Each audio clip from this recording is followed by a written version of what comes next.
అదే అంటే own release చేసుకుంటే ప్రాఫిట్స్ అన్నీ ఆయనే డైరెక్ట్గా తీసుకోవచ్చు కదా. అంటే షేర్ మినిమం ఉంటుంది కదా. అది మినిమం షేర్ వదిలేదు, అమ్మినట్టు ఉండదు కదా.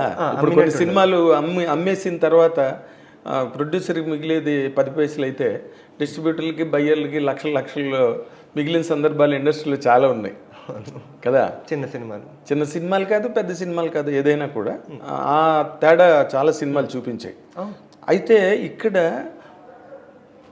మీ ఫాదర్ తాలూకా గైడెన్స్ నీకు, ఒక పక్కన ఫాదర్ ప్రొడ్యూసర్, పెద్ద ప్రొడ్యూసర్, ఇంకో పక్కన బ్రదర్, తను ఒక రెకనింగ్ హీరో అయ్యాడు. ఇప్పుడు మార్కెట్ రేంజ్లు గట్టాన్ని తర్వాత పెట్టుకొని, బట్ యాక్చువల్గా తనకు కూడా ఒక రెకనింగ్ ఉంది, ఒక ఫేస్ వాల్యూ ఉంది, ఒక రికగ్నిషన్ వచ్చింది. వీళ్ళిద్దరి తాలూకు అనుభవాలు నీ కెరీర్కి నీకు ఎలాగ ఉపయోగపడుతున్నాయని అనుకుంటున్నావు?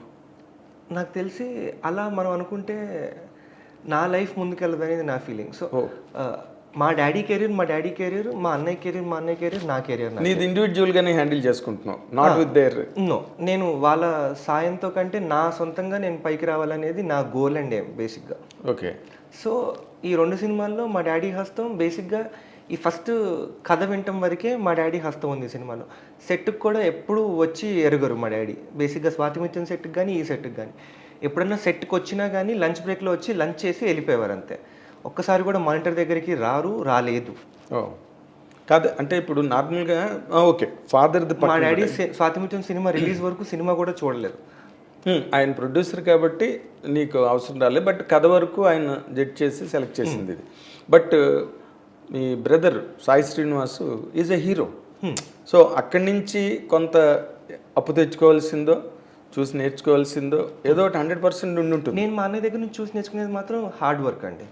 బేసిక్గా పొద్దున్న లేచిన దగ్గర నుంచి సినిమా తప్పితే వేరే ధ్యాస ఉండదు, దానికోసమే కష్టపడుతూ ఉంటాడు. సో అలాంటి ఎలా సినిమా కోసం కష్టపడాలి అనేది మాత్రం నేర్చుకున్నాను, కానీ ఇంకంత that is where it stops. కానీ ఇప్పుడు మామూలుగా సినిమా ఇండస్ట్రీలోకి వచ్చేవాళ్ళు చాలామంది మేము చిరంజీవి గారి అభిమానులు ఉండి చిరంజీవి గారిని చూసి ఇన్స్పైర్ అయ్యి వచ్చాం అని అలాంటి హీరోలు కూడా ఉన్నారు. చిరంజీవి గారు ఆల్రౌండర్, ఆయన ఒక అద్భుతమైన హీరో, ఆయన్ని చూసి ఇన్స్పైర్ అవ్వటంలో తప్పే లేదు. అలాగే నువ్వెవరిని చూసి ఇన్స్పైర్ అయ్యావు? నేను నా చిన్నప్పుడంతా వెంకటేష్ గారండి. నాకు బేసిక్గా ఆయన్ని చూసి నేను బేసిక్గా ఒక ఫ్యామిలీ ఆడియన్స్ అందరికీ ఆయన విపరీతంగా నచ్చేసారు. Family hero. ఇంట్లో కూర్చొని టీవీ పెడితే వెంకటేష్ గారి సినిమా వస్తే మా ఇంట్లో ఉన్న అత్తలు, అమ్మలు, నాయనమ్మలు, అమ్మమ్మలు అందరూ ఆ సినిమానే పెట్టమని. అవును, కలిసి ఉందనరా, పెళ్లి చేసుకుందాం, ఇలాంటి సినిమా, రాజా, ఇలాంటి సినిమాలన్నీ చూసి పెరిగినాను. సో వెంకటేష్ గారు అంటే నాకు ఒక చాలా మంచి ఒపీనియన్ ఉంది, ఆయన్ని చూసి నేను చాలా నేర్చుకున్నానని ఫీల్ అవుతాను. దాని తర్వాత జూనియర్ ఎన్టీఆర్ గారు అంటే నాకు బాగా ఇష్టం అండి, విపరీతమైన ఇష్టం. మీ బ్యానర్లో సినిమా చేశారని అలా ఏం లేదండి. నేను బేసిక్గా ఆది అప్పుడే బాగా ఇంప్రెస్ అయ్యాను. నాకు అప్పుడు హార్డ్లీ ఒక 5 సంవత్సరాలు ఏమో ఉండుంటే, ఆది సినిమా షూటింగ్ అప్పుడు 5-6 సంవత్సరాలు ఉండుంటే నాకు. ఆ టైంలోనే I was very impressed by his the way he conducts himself in the set. Okay. ఒక డైరెక్టర్ చెప్పింది 1 సెకండ్లో నేర్చేసుకుంటారు. ఒక డ్యాన్స్ కానివ్వండి, ఫైట్ కానివ్వండి, డైలాగ్ కానివ్వండి, ఏదైనా ఆన్ ద స్పాట్ చిటికలో చేసేయగలిగే ఒక అద్భుతమైన యాక్టర్ జూనియర్ ఎన్టీఆర్ గారు. సో డెఫినెట్లీ ఆయన చూసి నేను చాలా ఇన్స్పైర్ అయ్యాను చిన్నప్పటి నుంచి. ఓకే, అంటే వీళ్ళిద్దరే నీకు ఇన్స్పిరేషన్ ఇండస్ట్రీలో అంటే గట్టిగా చెప్పాలంటే.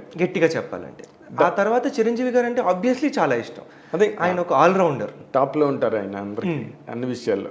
ఎస్ కదా, ఆయన ఒక ఆల్రౌండర్, టాపెస్ట్ ఎగ్జాంపుల్. ఆయన స్క్రీన్ మీద ఉన్నంత వరకు నాకు ఇంకా దేనితోటి అవసరం ఉండదు. బేసిక్గా హీరోయిన్ చూడలేము, విలన్ని చూడలేము, ఎవ్వరూ అవసరం లేదు. చిరంజీవి గారు సోలోగా ఒక సినిమా చేసినా కానీ నేను చూడగలుగుతాను.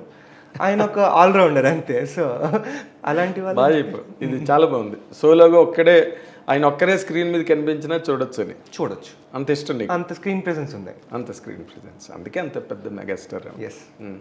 వెంకటేష్ గారు వాళ్ళ ఇంటర్వ్యూలో చెప్పినప్పుడు చిరంజీవి గారు అంటే అభిమానం అని చెప్పారు.